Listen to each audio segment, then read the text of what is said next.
Muy buenas tardes, una alegría que podamos estar en esta reunión. Hoy nos convoca una nueva tertulia histórica donde vamos a estar presentando, ¿no?, a un colportor, a una leyenda sureña que es Roy Chamberlain. Realmente a mí siempre me ha cautivado porque soy de Trelew y he escuchado sobre él, ¿no?, sus historias, sus aventuras, sobre todo con lo que es las publicaciones. Así que para mí va a ser algo muy enriquecedor conocer sobre la vida de este hombre de Dios y cómo ha repercutido, ¿no?, en la historia de la iglesia, ¿no?, sobre todo en la Patagonia. Por eso quiero agradecer, ¿no?, en primer lugar al pastor Pablo Ceballos. Gracias por la disposición de estar, de compartir sus conocimientos. Él ha estado justamente escribiendo para la Enciclopedia Adventista y hizo esta entrada, ¿no?, de esta persona. Así que muchas gracias y agradecemos, ¿no?, su presencia. Y voy a invitar a Orlando para que tenga la oración y luego el tiempo es suyo. Bueno, los invito para orar. Amante Padre que estás en los cielos, Señor, te agradecemos por las bendiciones que tú nos das y pedimos, Señor, en este momento que a través del recorrido histórico que vamos a hacer por la vida, por el legado de Roy Chamberlain, que podamos nosotros sacar lecciones para nuestra vida. Bendícenos y acompáñanos, Señor, en todo momento. En nombre de Jesús oramos. Amén.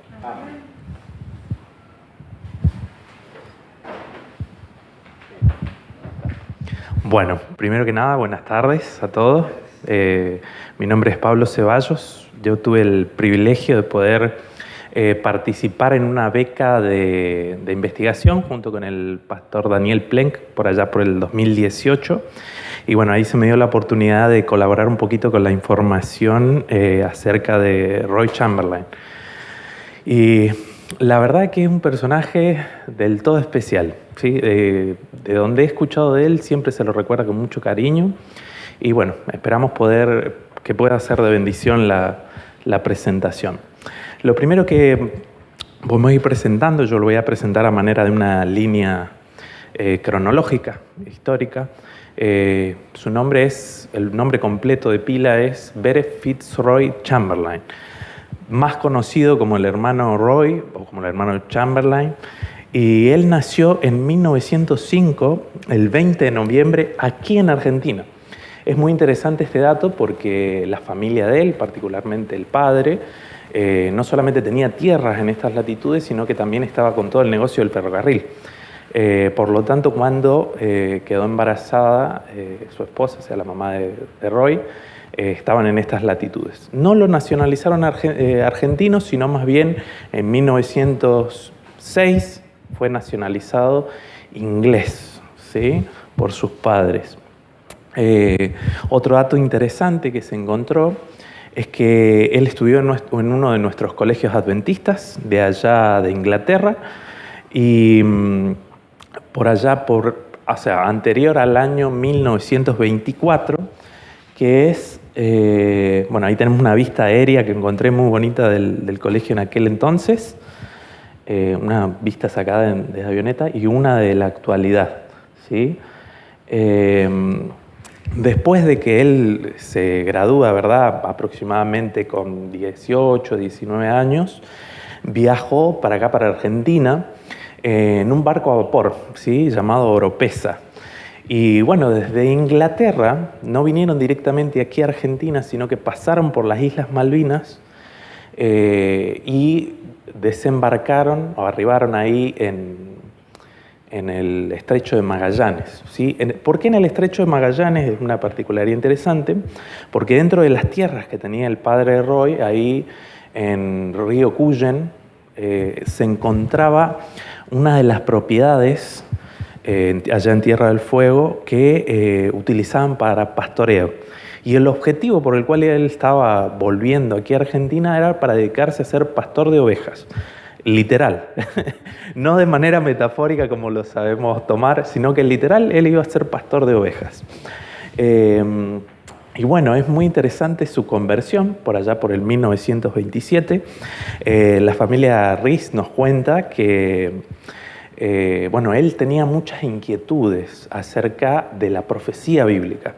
Estudiaba por su cuenta, profundizaba, quizás producto de haber estudiado en esta escuela adventista, pero había muchas cosas que no le cerraban. Y muy interesante que yo le cambié el otro día el nombre, le puse Julián, pero era Ovidio Juárez, un colportor del colegio de Chillán, se encontraba buscando su beca de estudios por medio del colportaje en la zona de Punta Arenas y las granjas aledañas, ahí las chacras que había en aquel entonces. Y entre esas visitas que va haciendo se encuentra con Roy. Lo interesante es que no solamente le deja Heralds of the Morning, sino que también le deja otros libros como Daniel y Apocalipsis, hacia la nueva era, creo que también, y si no me estoy olvidando, uno específico para consejos de salud y demás.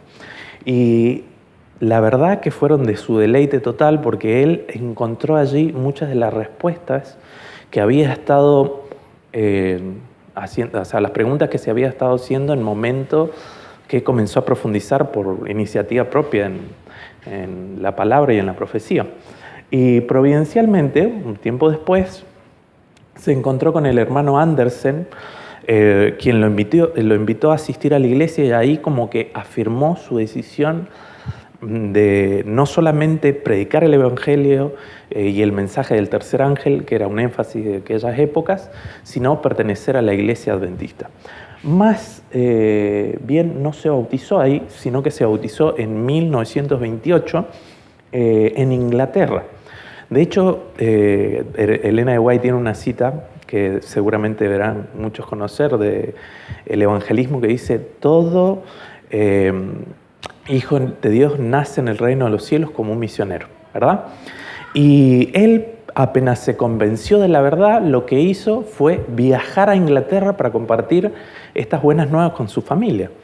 Y es muy interesante que ahí, en el momento de querer él compartir y efectuar su bautismo, tuvo resistencia por parte de la familia. Hay quienes dicen que en realidad de la familia en general no, sino que específicamente del papá, quien le dijo que si se llegaba a bautizar y llegaba a seguir este camino, lo iba a desheredar. Y parece que hubo ahí un ida y vuelta, no se sabe bien, hay como un huequito en la historia porque él estudió un tiempito en Oxford, pero finalmente se termina bautizando, el padre lo termina desheredando y él se va a colportar cerca de uno de los colegios adventistas de Londres. No se especifica cuál, pero sabemos que comienza su obra de colportaje allá en Londres. Pero bueno, en su corazón siempre había estado el lugar donde él había conocido el Evangelio, entonces decide volver a estas latitudes. Cuando él regresó, en el barco en el cual él venía, otro barco a vapor también, llegó a Buenos Aires, pero como no sabía dónde quedaba la sede de la iglesia adventista, se dirigió hasta Asunción, donde estaba la sede de la misión del Alto Paraná, ¿sí? Y ahí se encontró con el pastor Ernest Putz y el hermano Pergrande, y comenzó su obra de colportaje ahí. Fue providencial, porque se encuentra particularmente por accidente, y justo estaban, yo no voy a decir que es casualidad, sino que providencialmente estaban ahí haciendo una capacitación de colportaje, entonces lo invitan a él a sumarse, él se suma y es uno de los colportores más exitosos de toda la misión del Alto Paraná.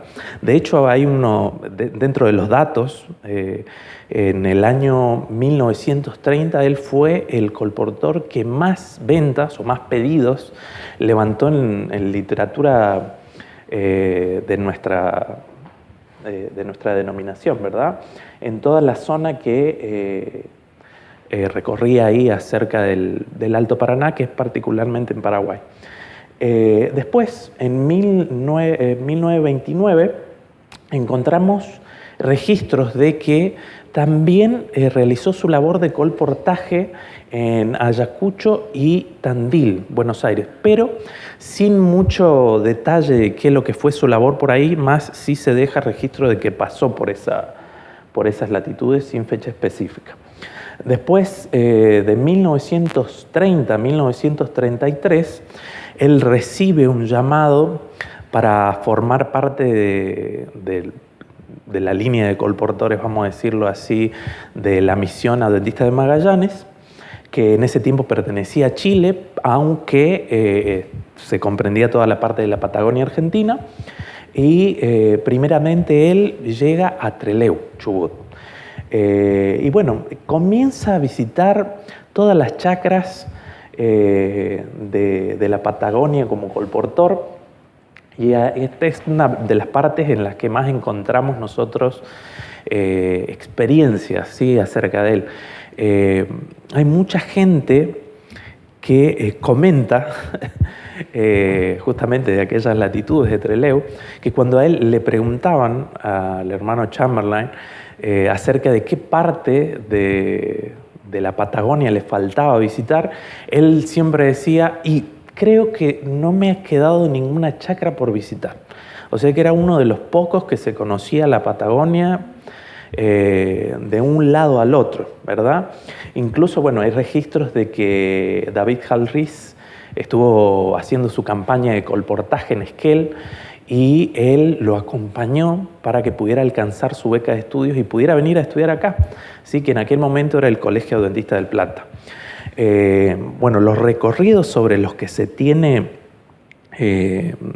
más o menos registros por los journals de la revista Adventista o algunas otras en inglés también, dicen que hubo un tiempo en el que recorrió la costa, el interior y hacia la cordillera, todo lo que es la parte de la Patagonia, específicamente en esta época, y llegó hasta Ushuaia, Tierra del Fuego. Bueno, ahí hay una partecita que esta lo encontré recientemente, que escribió aquí en la revista Adventista, particularmente de Argentina. Es la única publicación en español que él deja, y en la cual hace un énfasis especial en que la correcta interpretación de la teología profética brinda un foco misionero correcto, ¿sí? Voy a poner aquí un pedacito que no tiene desperdicio y quería compartirlo con ustedes. Dice, lo que él escribe en este artículo dice: suponer que el número de los 144.000 tiene que ser literal sería imputar cierta arbitrariedad a la previdencia de Dios, a menos que fuese una casualidad demasiado grande para creerla posible. Además, conduce al fatalismo.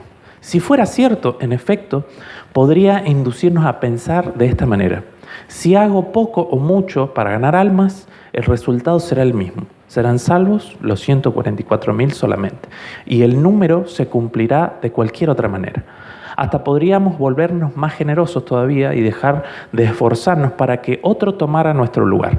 Gracias a Dios, esto es inadmisible, porque sabemos que lo que no hacemos ahora nunca será hecho, y cuanto más nos esforzamos ahora, tantas más almas podemos presentar en aquel día que presuroso se acerca.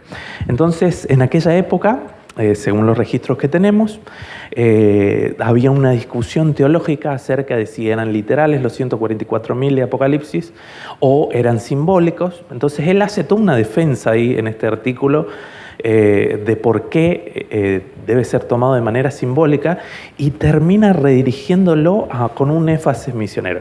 Muy interesante.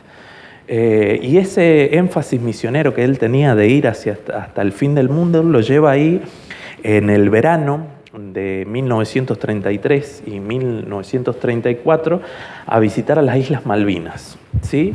Entonces ahí él se radica temporalmente en la casa de una viuda de Puerto Argentino o Puerto Stanley, como lo llaman en inglés. Y bueno, es interesante que él, a medida que iba visitando los distintos lugares y cada vez que regresaba a la casa, tenía conversaciones con esta anciana, lo cual la lleva a aceptar la verdad adventista para aquella época. Pero no es eso lo único interesante, sino vemos que ahí se cumple lo que dice el apóstol Pablo acerca de que Apolo sembró, Pablo regó, pero el que da el crecimiento es Dios. Porque 40 años antes se había dejado el conflicto de los siglos por parte del conocidísimo colportor, uno de los 3 primeros que llegaron acá a Argentina, Knowles, ¿sí? El libro que había dejado era El conflicto cósmico, o The Great Controversy, y bueno, es la primera de la que se tiene registro que acepta la verdad, más no hay registro de que se haya bautizado, ¿sí? Y bueno, ahí regresa la misión de Magallanes después de eso en 1934, lo que es la parte de Argentina continental, y en 1935 comienza una gira con especial énfasis en Tierra del Fuego. Ahí hay una historia acerca de un capitán, el capitán Gardiner, que tenía especial interés en alcanzar a las comunidades nativo originarias que se encontraban en aquel lugar de Tierra del Fuego, cerca del canal Beagle y del lago Fagnano. Y bueno, él tiene el incentivo de continuar esta obra, porque este capitán que había comenzado a compartir el Evangelio tiempo antes había muerto trágicamente, entonces él siente como el deseo de continuar esta obra. Y es muy interesante porque logra vender material a los nativos originarios, específicamente a 2 de aquellas épocas. Ahora, esto yo no lo incluí en el paper porque falta un poquito de asidero histórico, pero no es la única vez que él se interesa por las comunidades nativo originarias. Según lo que nos cuenta la familia Riz, a la cual agradecemos que nos haya podido proporcionar la información, él estuvo trabajando entre los tehuelches, ¿sí? No solamente se especializaba en alcanzar a la gente de habla inglesa y de aquellas latitudes que estaban aquí radicadas en Argentina, sino que entendía el lenguaje de los tehuelches y hasta aprendió prácticas. Dice que nos contaban ellos que había aprendido a manejar el cuero como los tehuelches lo manejaban y tenía un especial interés en poder llegar a ellos con el Evangelio, ¿sí?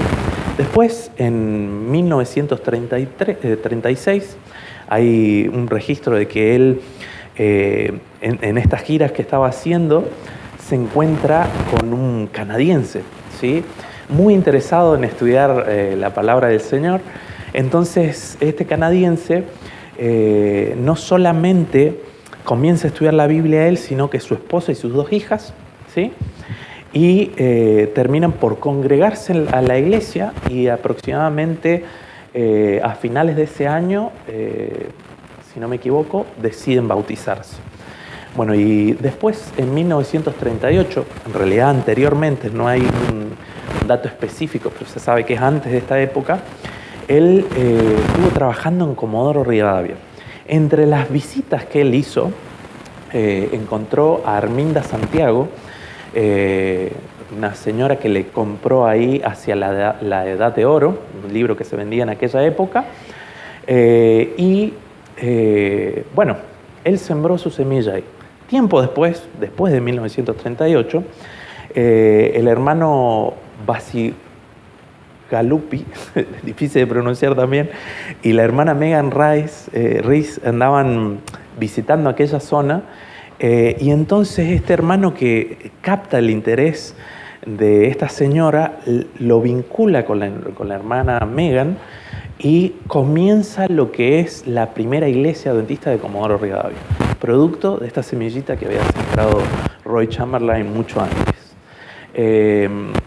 Bueno, la misión también se sabe que allí en una carpintería de Dolavon, uno de los pueblos, una de las localidades galesas de aquella zona geográfica, se encontraba Augusto Zapajoya, que era un carpintero de aquella época. Tiempo atrás, él había sido inscrito por Megan Riz a lo que es la suscripción de la revista El Atalaya, que se entregaba en aquella época. Y bueno, cuando Roy lo encuentra, mientras estaba haciendo la tarea de colportaje, él, muy perspicaz, no solamente le ofrece los materiales de nuestra editorial, sino que también lo inscribe a la radio, a la escuela de la radio postal, para que él pudiera continuar estudiando la Biblia. Y tiempo después es encontrado de nuevo con mucha alegría por Salim Japas y la hermana Megan, y terminando de bautizarse hacia fines de 1953, él y su familia. Y bueno, ya ahí vamos acercándonos hacia los últimos años del hermano Chamberlain, que aproximadamente en 1937 él ya se radica allí en Chubut, en una colonia galesa cedida, en una hectárea ahí que le cede primero la familia Riz, y después él insiste y lo compra esa hectárea. Y bueno, ahí, esto es más anecdótico que otra cosa, pero él comparte mucho tiempo con la familia Riz y tienen recuerdos muy bonitos acerca de su sencillez, su conocimiento profundo acerca de la palabra de Dios. Nos cuenta Evelyn que una vez encontraron, cuando estaban haciendo la mudanza de su casita de adobe, cuando él estaba muy viejito, hacia la casa de la familia Riz, para que no quedara solito él, que encuentran un montón de medallitas. Le preguntan, ¿de qué son estas medallitas? Ah, no, son premios que recibí por ser el colportor que más distribuyó en aquella época. Y él lo tomaba como algo sin importancia, ¿verdad? Pero siempre con humildad, siempre con esa entrega a Dios total. Y bueno, según lo que nosotros sabemos, él colportó aproximadamente hasta los 78 años, acompañando a muchos colportores estudiantes también. Entre ellos hay la anécdota de que el pastor Bruno Razo, cuando era estudiante, estaba en aquel lugar y bueno, él tuvo un accidente, se esguinzó, y bueno, Roy Chamberlain ahí lo ayudó a hacer sus entregas para que pudiera alcanzar su beca de estudios y pudiera regresar a estudiar la licenciatura de teología acá en nuestra universidad hoy día. Y bueno, aproximadamente en 1983, un poco antes, un poco después, él cesa por su avanzada edad su tarea como colportaje. Y bueno, tristemente, fallece a la edad de 93 años por causas naturales, y algo muy particular fue su funeral, ¿verdad? Tuvo una asistencia masiva de un montón de gente muy querida, por más está decir que la iglesia de aquel lugar, de Trelew, con mucho cariño, asistieron todos. Él era tesorero de la iglesia. Y un dato muy interesante es que nos cuenta la familia Riz que incluso después de su muerte empezó a acercarse gente que sabía que vivía Roy en esta zona, a preguntar por él. Dice, sí, porque hace tiempo que no me había visitado, yo quería saber qué le había sucedido y demás. Y bueno, tristemente se entristecían cuando se enteraron que él había fallecido, ¿verdad? Pero bueno, fue un ejemplo de persona, tanto en el conocimiento bíblico, en la humildad, en su trabajo abnegado. Literalmente, él llevó el mensaje hasta el fin del mundo, todo el tiempo de su vida útil. Y bueno, es recordado con mucho cariño por su obra de colportor misionero en aquellas latitudes. Así que bueno, un privilegio poder compartir estas breves palabras acerca de él. Un aplauso.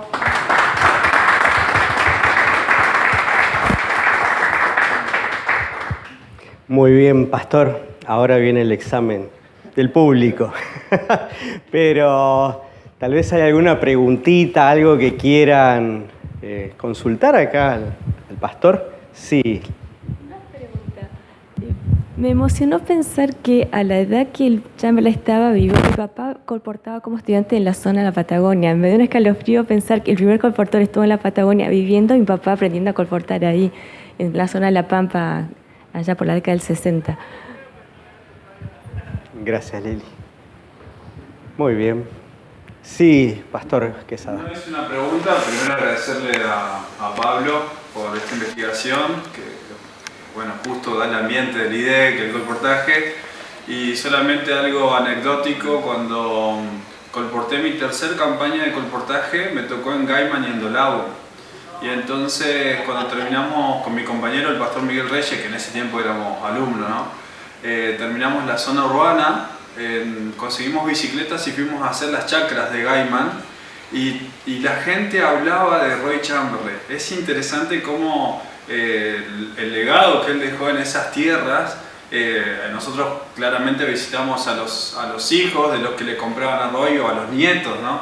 Y ellos se acordaban que había un hombre que venía en bicicleta y que le vendía los libros y las suscripciones Vida Feliz, y a nosotros eso nos inspiraba muchísimo, saber que la historia de Roy había generado, digamos, semillas en aquellas personas, y nosotros en una época posterior podíamos continuar la obra, ¿no? Así que, bueno, solo agradecimiento y bueno, gracias por esta tertulia. Muchas gracias, Pastor. Sí. Quizás sumar una cosita aprovechando lo que dijo el Pastor Nelson. Una de las cosas por las cuales más se lo recuerda en estas latitudes es por el hecho de que él, por eso el título de colportor y misionero encarnacional, es que él se adaptaba a la gente que iba a alcanzar, ¿sí? Yo me lo imagino ahí con los tehuelches aprendiendo sus costumbres, incluso aprendiendo su idioma. Cuando iba a hablar con gente de clase alta, él se vestía de traje y corbata y llegaba a tono para la ocasión. A las chacras llegaba en caballo y vestido con ropa de trabajo. Y es muy interesante porque a donde se lo recuerda y donde tenemos información acerca de las visitas que él ha realizado, él alcanzaba a la gente, no solamente en su lenguaje, en su vestimenta y en el mensaje que realmente necesitaban recibir, sino que así, y esto lograba de alguna manera esa conexión con él y el recuerdo que tienen de él con tanto cariño. Así que me había olvidado de decir eso y quería aprovechar para sumar. Está bueno. Santi, ¿podés alcanzar el micrófono?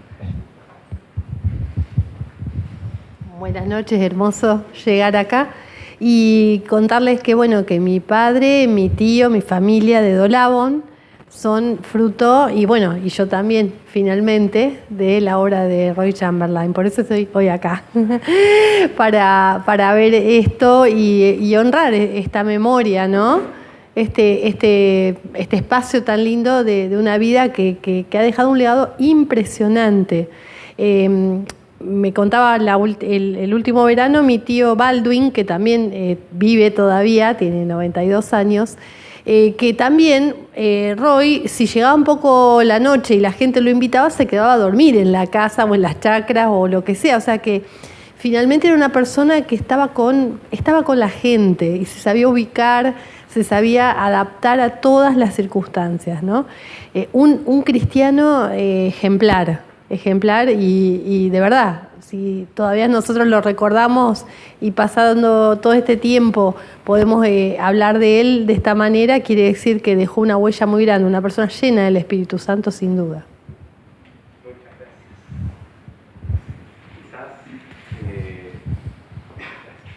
Quizás sumar, bueno, agradecerles porque vinieron desde Rosario a visitarnos, así que pero ahora están viviendo allá en Rosario. Pero bueno, yo tuve el privilegio de poder compartir con ellos las aulas, ¿sí? Ahí en Capitán Bermúdez. Y bueno, una vez también tuve el privilegio de conocer al papá de Gretel, a Arwell, y él se acordaba con mucho cariño de Roy Chamberlain. Una anécdota así cortita que me acuerdo y con mucho cariño. Decían que él, que de paso la familia Riz también me contó lo mismo.